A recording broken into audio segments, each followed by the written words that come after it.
As of April this year, all 50 American states had citizens' arrest laws. Now that's changed. This bill makes Georgia the first state in the country to repeal its citizens' arrest statute. The repeal was a direct result of the murder of Ahmaud Arbery in 2020. Ordinary bystanders in Georgia can no longer play vigilante and arrest someone they witness or suspect of committing a crime. Today, there's only 49 American states that have citizens' arrest laws, and they differ from each other, sometimes wildly. In Virginia and Vermont, a citizen can arrest another if they've already been charged with a crime punishable by death or with a prison sentence of at least a year.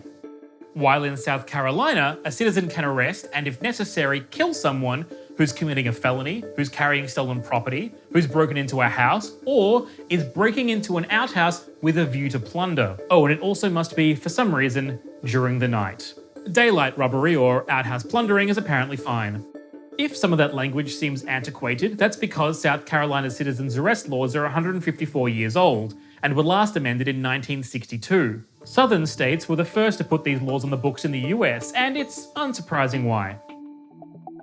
During the Civil War, because so many of the men are fighting the Confederate Army, you basically have a breakdown of the slave patrol system. And what you see is the emergence of the idea of citizens' arrest, a more informal institution.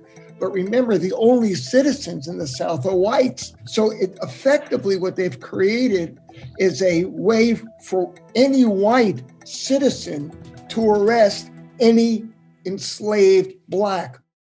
Even as slavery was abolished, modern police forces emerged, civil rights happened, and everyone got a camera on their phone, the citizens' arrest laws stayed on the books, mostly forgotten, but occasionally summoned by people well under-equipped to try such a thing. I'm about to go ahead and hand the cops a ticket, let them know that they illegally parked. This is a citizen's arrest! George, you're not even a cop. You're going to jail in Mexico. George, you're not even going to jail in California. We're going to do a citizen's arrest on Janice. This is treason and extortion and conspiracy. I don't know if you're aware of this or not, but your headlight is out. I suggest you move. You're under arrest. Let go of me. Let go of me. You're under a citizen's arrest. You're under a citizen's arrest. There's no database that tells us how frequent or how successful citizens' arrests are across the country. Probably one reason the laws are still around. People forget they're there. But it's also because no state agrees on how they should even be carried out. To make a lawful citizen's arrest, an ordinary citizen has to remember every little detail of the laws of the state they're currently in.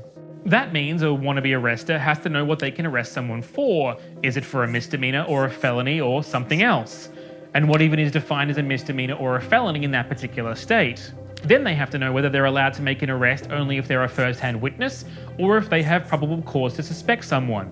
Also, they have to know how probable cause is defined. If they go ahead and make the arrest, what sort of force is allowed and how much? So they have to think about all of that in the heat of the moment, by which point either the moment's already passed or they've ignored everything I just said and made the arrest anyway. You let me beat you down. Beat me down. You already beat you down. We're not gonna beat you down. Everybody out here see what you were doing. And some states don't even codify this stuff. So a would-be arrester would have had to have brushed up on their case law ahead of time. Given the people trained and paid to carry out arrests haven't been nailing it across the board, why is there any reason to expect that someone without any training whatsoever, armed only with dreams of vigilante justice and maybe even a firearm, would fare any better?